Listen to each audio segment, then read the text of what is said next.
Right, welcome to the training at Jobs for Humanity. First of all, I'm sitting on the shoulders of giants because the trainers come from each community that we're supporting and they have lived experience within them and a lot of it too.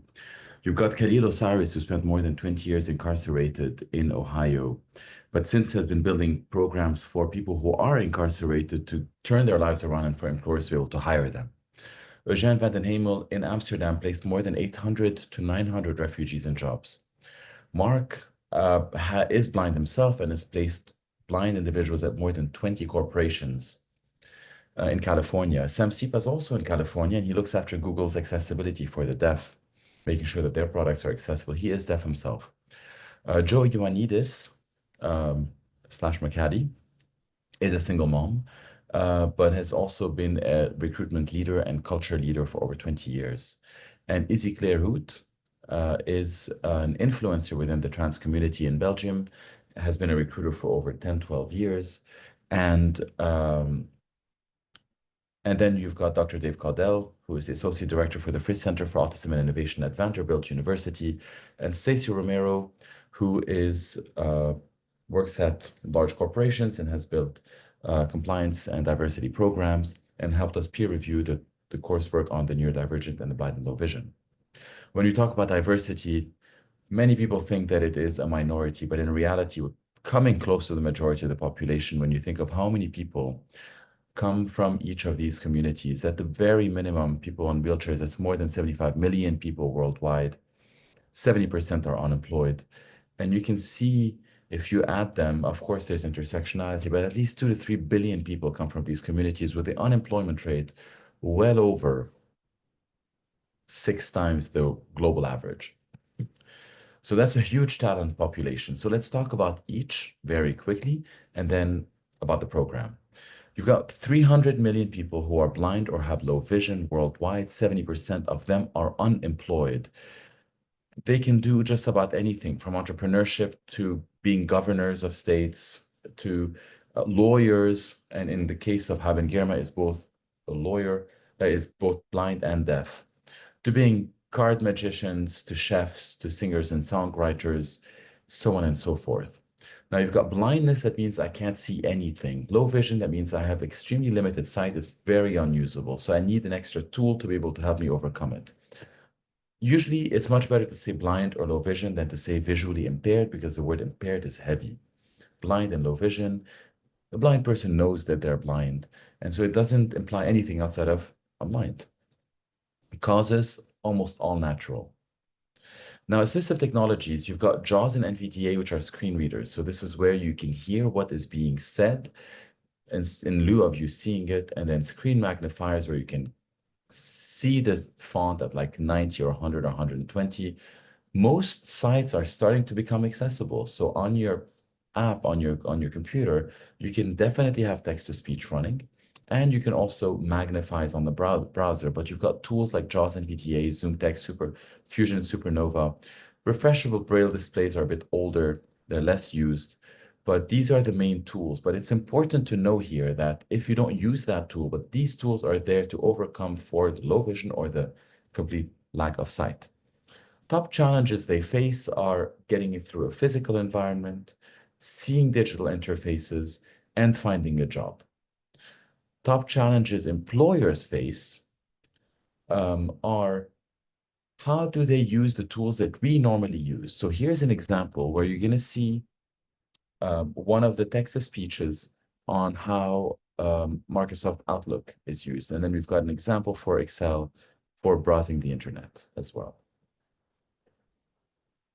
I'm going to go to Outlook. So I'm going to press O. Outlook Control plus Alt plus E 17 of 30. So I'm going to press Enter to get into that. Enter. Opening Outlook. Inbox jason.ehanan@gmail.com Outlook. List box unread. Chmoriapipeline.sbcc.edu. Your job posted unread. Chmoriapipeline.sbcc.edu. Job posting. Variant. Attachment. Rick Tons. Blind Fitness Stroke Clinic. Mom 4/17/2023 9:30. Press Enter. Open up the email. Hi all. Have a look at the attached updated version. I incorporated Brianna's code into. So if I want to get out of this email, I'll just press Escape. Escape. Inbox jason.ehanan@gmail. That brings me back to my inbox. If I want to go to my calendar, I just press a shortcut key, which is Control and the number 2. Calendar is computer only. Jason.eaton@gmail.com. Outlook. Month view. 0 total events. Calendar. There we go. Then question is, how do I make my workspace accessible? If I'm creating a document, I want to make sure it's accessible. This is how you do it. Let's go to Microsoft Word. I'm just going to press the letter W. W. Word Control plus Alt plus W. 19 of 32. Enter. Enter. Opening Microsoft Word. Opening Word. Document 1 word. Edit. So that brings me to a blank document. To check if you are creating accessible documents, the easiest way is to go to your ribbon. Upper ribbon expanded. Home tab 2 of 11. File. F. Leaving menus. Leaving ribbons. Alt followed by FH. File list box. New. Open. With the Info. options. Save. Save as. Print. Share. Export. Close. Account. Feedback. Options. Enter. Enter. And General. go Window. down to Display. Grouping. Save. Language. Accessibility. Accessibility. Accessibility. Make your document accessible to others. Accessibility check run while we're about to check that box. And you can just go through all the other settings over here. This is a really cool feature to automatically create alternative text. So if you put an image into your Word document, the screen reader will not read or be able to identify what the image contains. But if you click this button, Word will automatically create an alternative text. So if there's a picture of 2 people standing holding hands, it'll automatically just say 2 people holding hands. There we go. And then the third thing that we ask ourselves is, what accommodations should I provide? Now I'm going to pause here real quick, and I'm going to ask you to please go to any Word document and go look for that accessibility option and turn it on. Good pause. And then play again once you're done.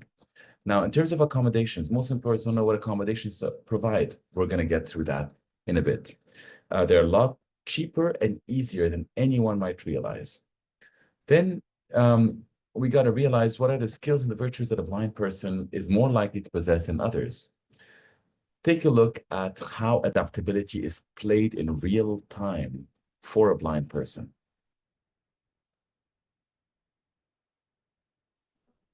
This is one of the most extreme things that blind people can do. It's very difficult. It's very dangerous. And from the sport, people gain a lot more independence. Beep baseball isn't just a hobby. This is actually a serious sport. We have a sighted pitcher pitching to a blind player that hits a beeping ball. You have to run towards a base that emits a tone. The opposing team in the field are all blind and they are trying to locate the beeping ball. If you touch the base before they pick up the beeping ball, that's a run. If they hold it up in the air, you're out.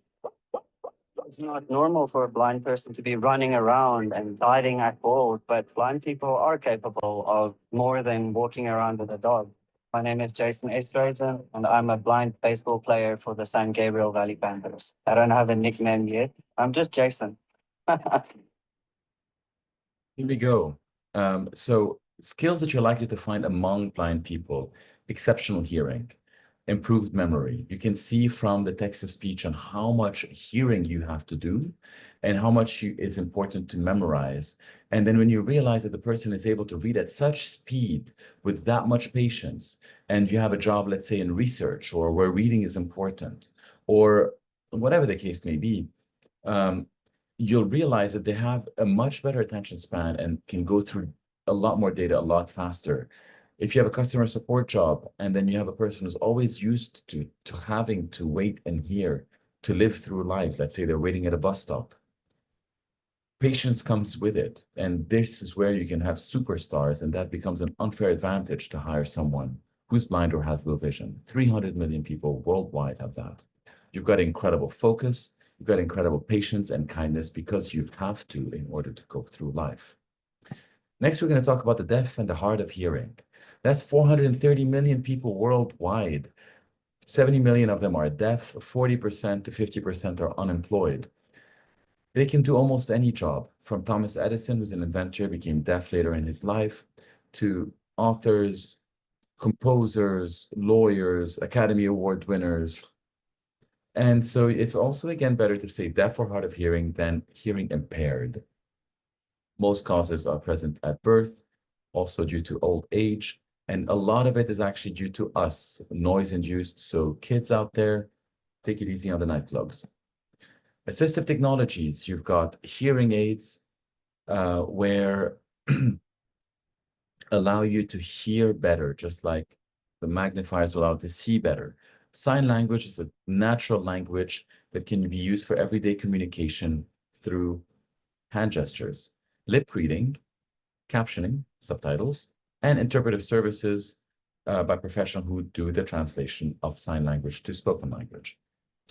The skills that you're likely to find among the deaf community is incredible visual skills. Just like a blind person can hear much better, a deaf person can see so much better because one sense is suppressed and therefore the rest of it can get stronger. Written communication is absolutely fantastic. So if you have a lot of writing, a lot of persuasive writing, technical writing, hiring a deaf person is probably going to be an advantage.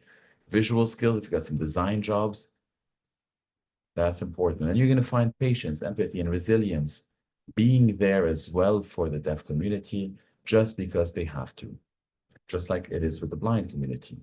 Challenges they face. So a lot of people have communication barriers. As a deaf person, let's say you're in school, you're in second grade, and then people start talking, then you start losing your hearing, or you just can't hear it anymore. You can track one person, let's say you can lip read very well, but if a third person is speaking, you don't know that. By the time you pay attention, you've lost the meaning of the conversation. So a barrier gets created. So that's where having access to sign language interpreters, and most European and American and Gulf countries and around the world, that's offered by the government. So take advantage of that. Lack of access to information. A lot of information is not accessible. So videos like this one, unless you click on the subtitle in YouTube, which comes with it, a deaf person won't be able to see it. Now, gladly, I've got the text here, which makes it a bit more accessible, but you always want to have subtitles. Biases and discrimination. A lot of people think that a deaf person will understand slower. That's called autism.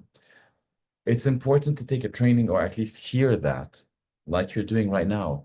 When your sense of hearing is not as advanced, your brain is not affected at all. So the brain is processing at the same speed, but here is someone speaking much slower because they're trying to speak much more slowly. So maybe you can catch the lips, and it's a very normal thing to think. And it might come with the right intentions, but it does affect a lot in the workplace, and it does put a big barrier. So speak at the normal space, just enunciate and realize that their intelligence is not changed. So if any of us here lost our hearing tomorrow, doesn't change the fact that we can deliver this presentation or we can understand any topic like we do today.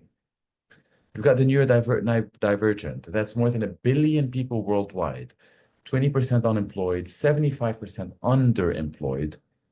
And that covers people who've smashed the world records in so many fields, from technology to sports to theory of evolution to entrepreneurship to music.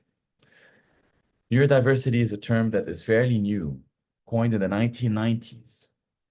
And that actually means neuro-brain diversity. Diversity is just brain diversity, the different functioning of the brain. So you've got like a nice way, it leads to a different way of thinking. Just like a blind person can cope differently, a deaf person can cope differently. A neurodivergent person also copes differently. When their brain thinks differently, you may get hyperfocus or pattern recognition that may be much stronger among people, maybe incredible creativity, empathy, and resilience, but really depends, because neurodiversity is this bucket that is the other. So when you've got the neurotypical brain, and then you've got anybody who doesn't fit into that mold is neurodivergent or neurodiverse. And this is where you're going to have very different personalities. And so neurodiversity is where you're going to find dyslexia, 20% of the world's population, ADHD, like myself, 10% of the world's population, 4% for dyspraxia, 2% for autism, 1% for Tourette. That's about 1/3 of the world's population. Autism is a lifelong developmental disability that appears in early childhood and impacts social communication, skills, relationships, self-regulation of emotions, and some people can be very sensitive to noise, light, touch, movement. That's where autism is. And then you've got ADHD, so hyperactivity disorder. So it's defined by ongoing inattention, jumping from task to task to task to task, and can have hyperactivity and impulsivity. This is just how the brain functions. But with it comes incredible advantages. So the goal for us here is to be able to understand how to be inclusive in order to know how to cope with someone and for someone to cope with us to make the best of our interactions. Dyslexia is where people have reading disabilities or disorders, but this is where letters can start to, swap, and it just makes it harder for someone to read and process language. Tourette syndrome is where people have repetitive tics or can go, or shoulder shrugging or head jerking in their involuntary movements. And oftentimes me, when I didn't know what that was, I thought this person was just really annoying or they do grunts. But they know they're doing it. They know that people are noticing that they're doing it and they can do nothing about it. And sometimes with that comes a lot of shame, and until they just kind of isolate themselves. Billie Eilish falls under Tourette syndrome. Sir Richard Branson goes under dyslexia, and it has not stopped them from being extraordinarily effective in the world. Dyspraxia is when it comes to coordination, so being able to plan what to do. Dyscalculia is when it comes to math, and having trouble with distance and numbers. Now, you might say, hey, I suck at math. Maybe I have dyscalculia. I mean, this is all within a range. And this is where I'm saying coming up with like the extra skills that a neurodivergent person might have is a bit weird. So that's why I'm caveating it out, because a lot of it comes in certain ranges. And so if someone is very strong in one area, then they might fall under that category. And then doctors might start to say, hey, we have a whole industry that we can take advantage of, and then start to pop pills. I have ADHD. The way I cope with it is through meditation every day, if I can, and sports every day. Calms the mind, calms the body, calms the spirit. I didn't do that today. Hence, you could probably see why I'm going quite fast and a bit agitated in the way my delivery. Some of the challenges they face. Now, this is given by Dr. Caudell, who has autism and Asperger's, which is a form of autism, high-functioning form of autism. So it's seen from that lens. Misunderstandings. Some people may be put off by involuntary movements, vocalizations, mainly Tourette, hypersensitivity to light, autism, sound interruptions, same thing, aversions to long texts, or aversion to ambiguity. So first things first is understand what neurodiversity entails. Congratulations, check for you. And of course, you can go much deeper with this because here we're covering so many underrepresented communities. Then you've got miscommunication. Some people may be perceived as blunt, direct, confrontational, even rude, when in reality they're not. Just don't take it personally. Realize that this is a normal thing. This is a very normal thing. And so they're not trying to be blunt. And so make it a point to listen, be clear, and communicate with clarity. And don't take anything personally. And if there is a butting heads, you're like, this person is so rude, just do your best to come to them with facts and make space for them to respond, and it gets fixed. Ambiguity. So some people are detail oriented, and oftentimes a lot of people are like, just go with ambiguity and don't ask clear questions. So just making sure to clarify what we mean. Jump over to single parents. 500 million people worldwide are single parents. 86%, 7 out of 8 are single moms. 1 out of 8 are single dads. Sad stat, 1 out of 13 girls above the age of 18 is going to find themselves with a partner and with a child and no partner. One income for a whole family. So you've got single parents who've reached the peak of their fields, from prime ministers like Aung San Suu Kyi, state councilor, which is like a prime minister. Zaha Hadid, God bless her soul, highest award in architecture, many iconic buildings designed by her. Grace Hopper, like a parent of programming. Marie Curie, a parent of identifying 2 elements in the periodic table and supporting the cure for cancer. J.K. Rowling, one of the best writers ever. Maya Angelou, one of the best poets and writers ever. They've raised extraordinary children who have changed the world, from presidents to footballers to icons. So skills commonly found in single parents is time management, problem solving, patience, empathy, multitasking, and resilience, just because you have to deal with job and kids and do that. And so planning becomes extremely important. Think about, for any parents out there who are watching this, how much planning and problem solving and multitasking, these skills and time management, become important once you have a kid or 2. Imagine if you're single, having to manage and doing that for some time, how much more advanced that is and how important is that for a skill. A single parent is someone who raises a child without a partner due to separation, widow, or self-selection, like IVF, surrogacy, for example.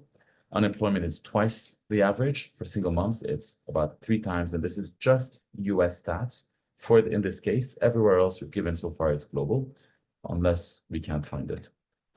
Top challenges that they find is financial challenges, one income family, work-life balance, and stereotypes like, has this person done something wrong? Maybe they're not going to be as reliable.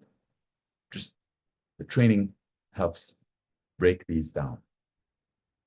Let's move on to the LGBTQIA+ community. This is more than 500 million people worldwide. Stats, it's hard to get unemployment rates because 7 out of 8 hide their sexual orientation. And so they don't bring themselves to work. Now, Tim Cook is openly gay. And so he has come out, so that's, but most aren't. And you've got within that community, CEOs of countries, prime ministers, deputy prime ministers for Belgium, TV hosts, 59 Grand Slam, the most winning Grand Slams in history, more than anybody else, including doubles for Martina Navratilova, father of computer science. So basically, they've really helped us in advancing our society. You're going to find creativity. You're going to find different perspectives. You're going to find strong customer relations. So LGBTQIA stand for, so first of all, it's cool to know the flag. We're most likely used to seeing this flag here, this part. And this part was added for progress, which is a combination of trans, bisexual, and intersexual pride, which you'll see them all in the flag. And so L for lesbian, identifies female, attracted to females. Gay, male, attracted to males. Bisexual, attracted to either. Transgender, don't feel comfortable with your gender at birth. Queer, all of the above. It's an umbrella term. Intersex, don't fit in the typical binary notions of male and female bodies. Asexual, don't have any sexual feelings at all. And plus can be for everybody else. Additional nomenclatures, we don't necessarily have to go through them, but some of the important ones is cis, identifying with the gender that's identified with at birth, like myself, or straight, same thing. Non-binary, gender euphoria, I feel good in my gender. Gender dysphoria, there's a clash. There's gender confirmation surgery, hormone replacement therapy, which then creates assigned male at birth, male to female, and assigned female at birth, and there's a female to male switch. 3 challenges that are faced. And now this is from the perspective of Izzy, who is a trans female. And so a lot of people are not educated on, people who are trans and their issues. And this section is kind of seen from that perspective, from that lens. So that training helps a lot. That training helps a lot for all of these communities.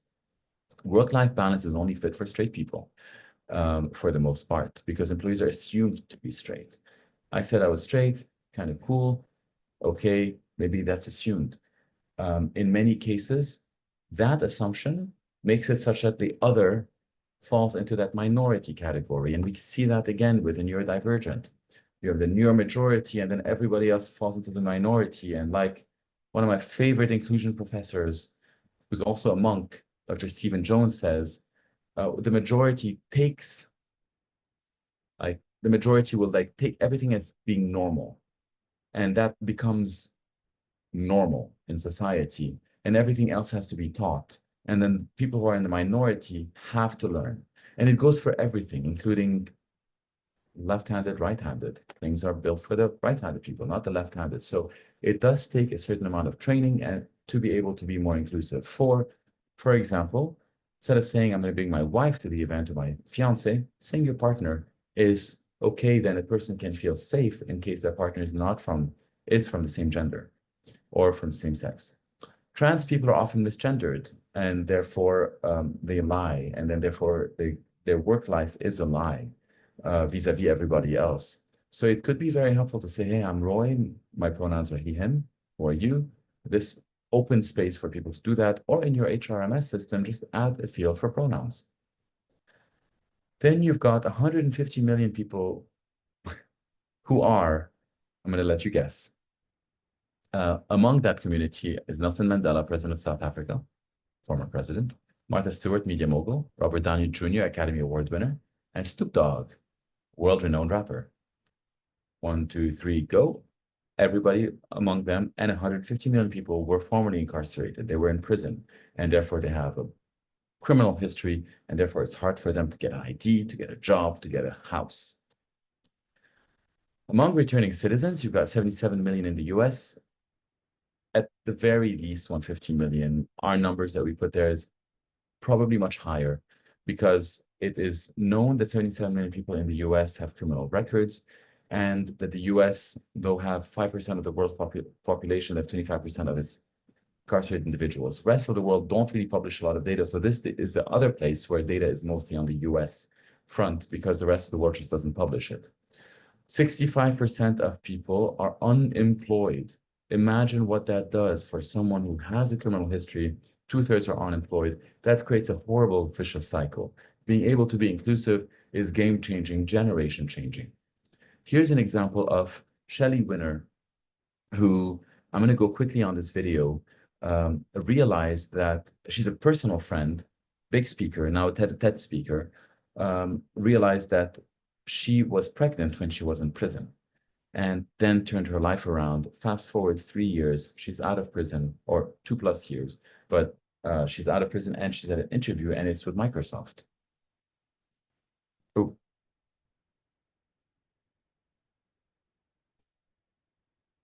Here I was fresh out of prison, and now working for one of the biggest tech companies in the world. And it was, I was beyond proud of myself for this. And, I was honest about my background check when I got the job offer, and I knew it was going to get flagged, but I just prayed that my job offer would not get rescinded.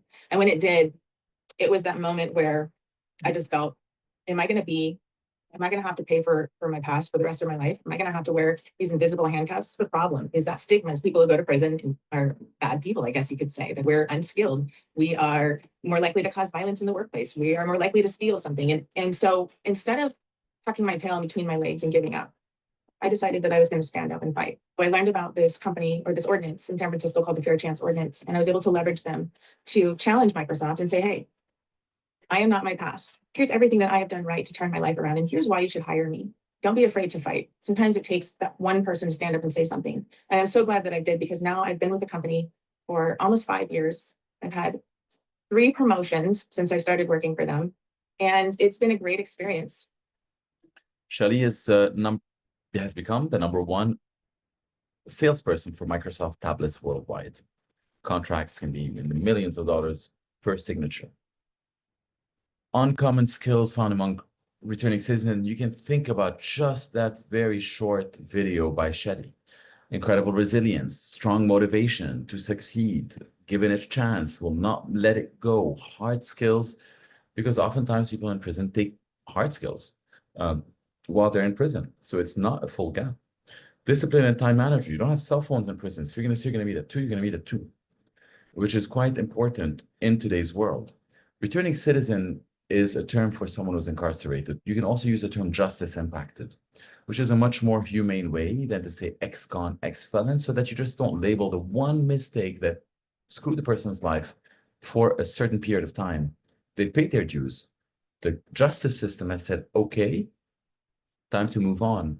They don't need that label anymore. There's a huge link between poverty and pre-incarceration. So the average median income in the United States for a household is about $70,000. For people in prison is about 20 to 25,000, depending if it's state or federal. There's a huge amount of unemployment that comes post-incarceration. Why? Because the challenges they face is they can't find employment, they can't find housing, as you can imagine, and it's hard to rebuild social connections because you don't want to go back to the group that led you to the prison. And so one thing we can do, we have these biases, such as we stereotype somebody, like Shelley mentioned. We have a fear of them. Hey, are they going to be, do something? And we think about the worst.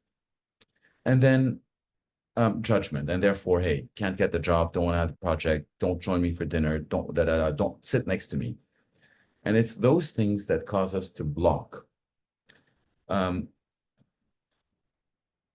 yeah, we talked about the skills, we talked about what we can do to improve. And then we'll keep on, and the unemployment rate there, and then the potential that you have among people and how far they've gone. Then we've got those 6 individuals, but do Albert Einstein, Madeleine Albright, Sigmund Freud, none of them need much introduction. Sergey Brin, neither. Bob Marley and Freddie Mercury have in common. And another 120 million people worldwide. They're all refugees. 110 million, but the number is continuously growing, as you can imagine, in today's world.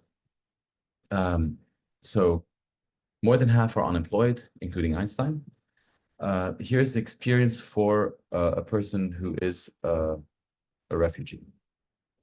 I am Ali Barakat, 37 years old, born in Damascus, Syria.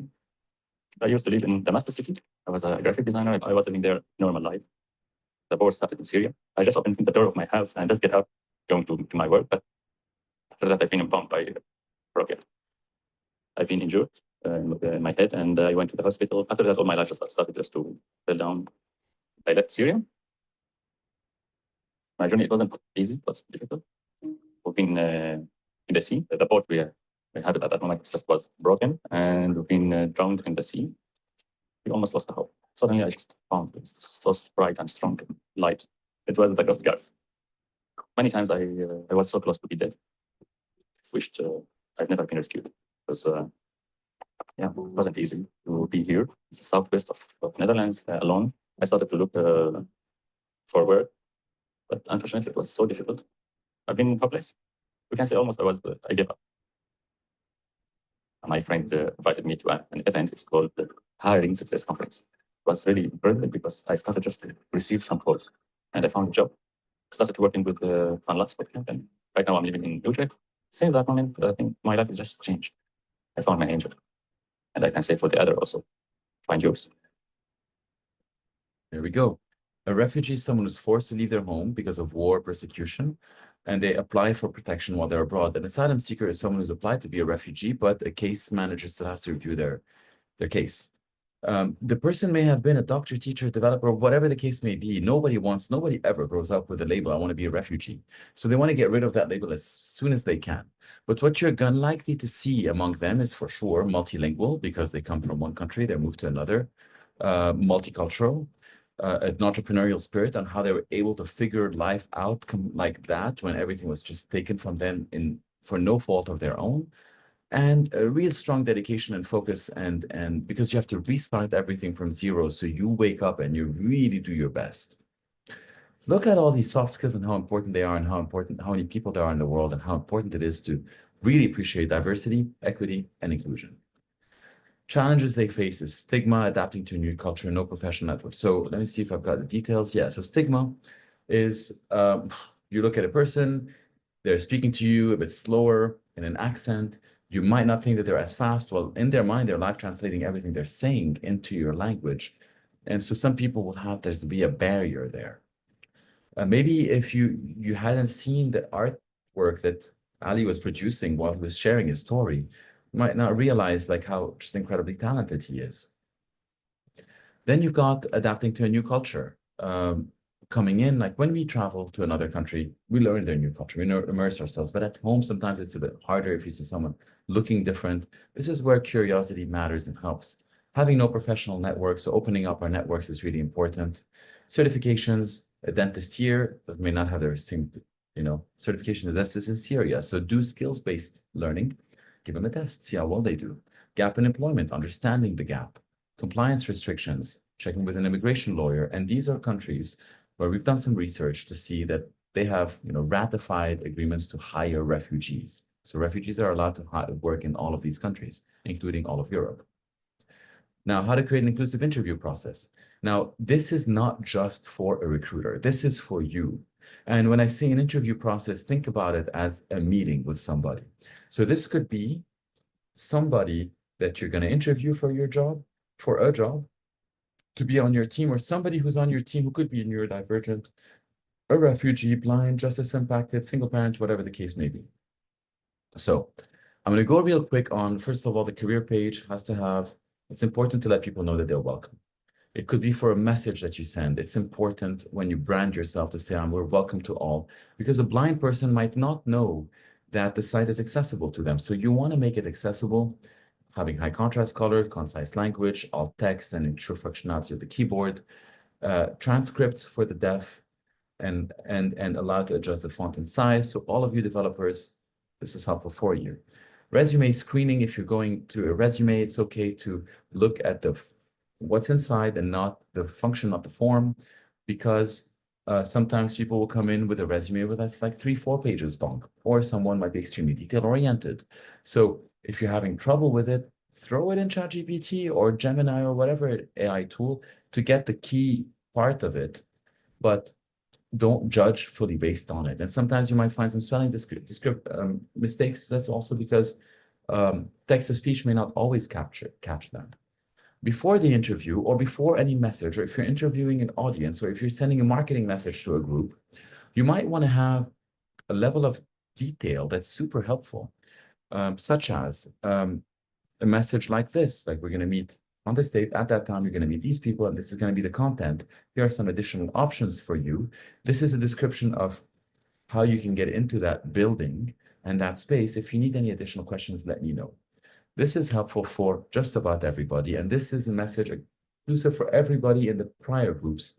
And you'll see here us pointing out the underrepresented communities and how you're being supportive of all of them. So you can take this template and use it for many messaging opportunities that you have.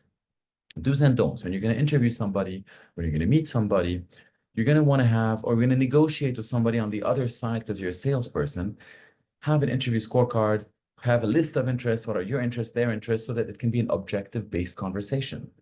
This way, it's not going in and then letting biases come over and then starting to basically appreciate somebody who looks and feels like you just because you're not ready. Come prepared. It'll create the correct hire, the correct negotiation, rather than the good interviewer, the good negotiator. Yeah. And so avoid vague questions. So what's wrong with a question like, what's your greatest strength? It's important to know what a person is strong at, or what's your greatest weakness, what they're weak at. But the word greatest sucks, because if someone is super literal, they're going to wonder, it's this one or it's that one. I want to be honest with them. Now, all of a sudden, this person's frozen. You don't realize why they're frozen, but they're actually trying to be honest. So if you can say, for example, what are skills that are related to the job that you can do better than most other people? Oh, I can do this, I can do this, I can do that. At least it lets them, another vague part of it is that, do they mean personal, do they mean professional? Where will you be in 5 years? Everybody hopefully agrees that this question sucks. Where would you like to see your professional development grow over the next 5 years? If you stay at this job and things continue, where would you like to, your professional development to go? But, we all had COVID less than 5 years ago. So we know how a vague question like this can go wrong. Avoiding personal question like, what's your religion? That sucks. That's irrelevant to the scorecard. These are clear questions versus unclear questions. So this is where you can see, questions to ask for, specific interview questions. Just take one of them, for example, like give me an example at a time where you had to quickly adapt to a significant change or unexpected situation at work. How did you handle it and what was the result?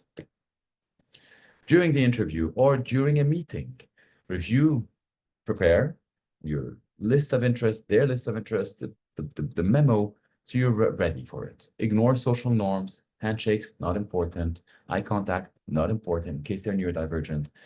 You're looking for the right content and not the right presenter, unless they have presentation skills and you're getting a TV speaker, then okay. Build rapport, make the person feel comfortable, avoid sarcasm.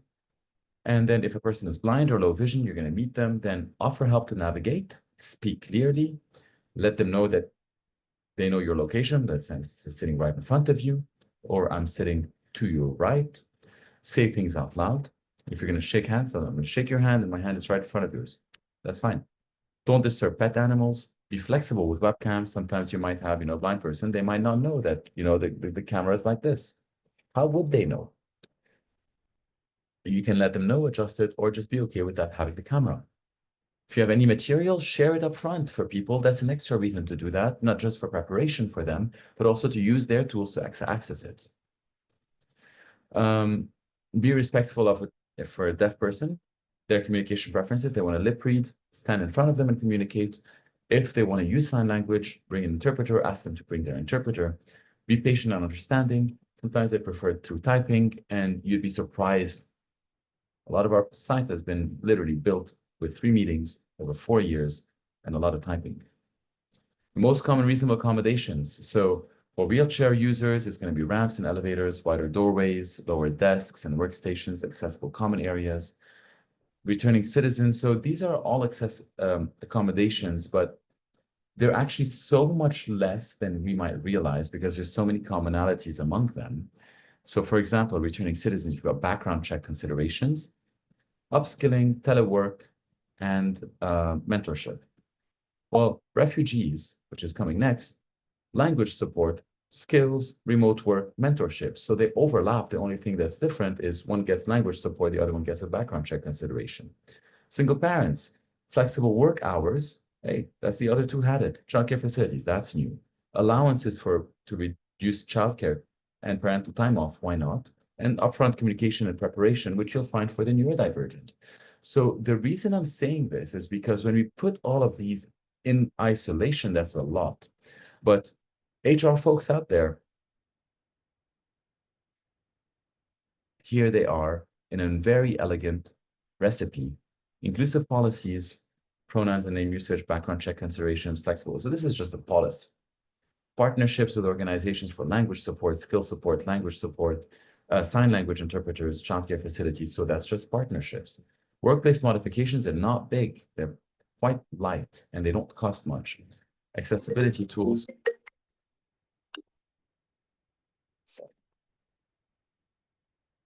Accessibility tools, workplace rules, inclusive programs. So I won't dive too deep into this because this is for HR and we can send a document for HR leaders. Then how to onboard someone, make them feel comfortable. It's important for your process to be inclusive, but to make them feel welcome. Because a refugee, for example, doesn't want to feel like they're a refugee all the time. They want to feel like they're part of the team. And so what things you could do, warm hello, let them ask them if they have any needs, create a warm environment, learn some sign language in case you have someone who's deaf or hard of hearing. So set clear expectations. This is quite obvious. That's why I'm zooming through them. Regular check-ins, be patient and understanding, and pair them with a buddy or mentor. Plan ahead for extra time, provide training and development opportunities, accessible software, and gender-neutral communications. So the reason why I'm going through all of these is because you can pause at any time. And if this applies to you, you can pause, read this, make your checklist, work on them. And even if you do one thing from every section, or take one section and really improve on it, then that's a big win. If you want to give tough feedback, you want to have it make the person feel comfortable, be compassionate, clear, direct, and honest, positive and patient. That's helpful for everybody. Rejection, giving feedback, put them under your wing, open your network to them. And you start to realize some of these things, for example, open your network for whom? Refugees, for example. Layoffs, Single parents, if you can give, a financial compensation, this helps a lot. Tax write-offs and subsidies for employers. Now, there's a lot of support that are given by various governments that we can help you with in order to make all of this come true, especially the accommodation part, the physical part, and the mentorship part. Now, next steps, let's put this all to use. We've trained by now thousands of employees and thousands of job seekers. So you're going to get an introduction to 2 job seekers. And what we're going to ask you to is to have 4 calls with them. 1 call is to get to know them and help them, first of all, ask them what it is where they're stuck in the hiring process. Second, look at their resume, get to know their story and help them with their resume so that it reflects them. Keep in mind, you are an expert, whether you're a recruiter or not. You landed the job at your company. That means that you've successfully gone through that process. That means you know more than you realize, even though you haven't done it a million times. And so what we ask is to look at a resume and try to improve as if someone is interviewing for you and try to make it look good. Second, give them homework to fix their resume, review that, and then try to help them with their hiring process or try to make more introductions if you can, and then help them with an interview. Schedule 4 45-minute calls. All the instructions are here, and they will be in the email that we will send you. Overall, employers worldwide have really, really, really benefited from this. It's not just these, it's just hundreds upon hundreds upon hundreds, thousands at this point of job seekers and employers. So enjoy the process. Thank you for the training, and thank you for listening.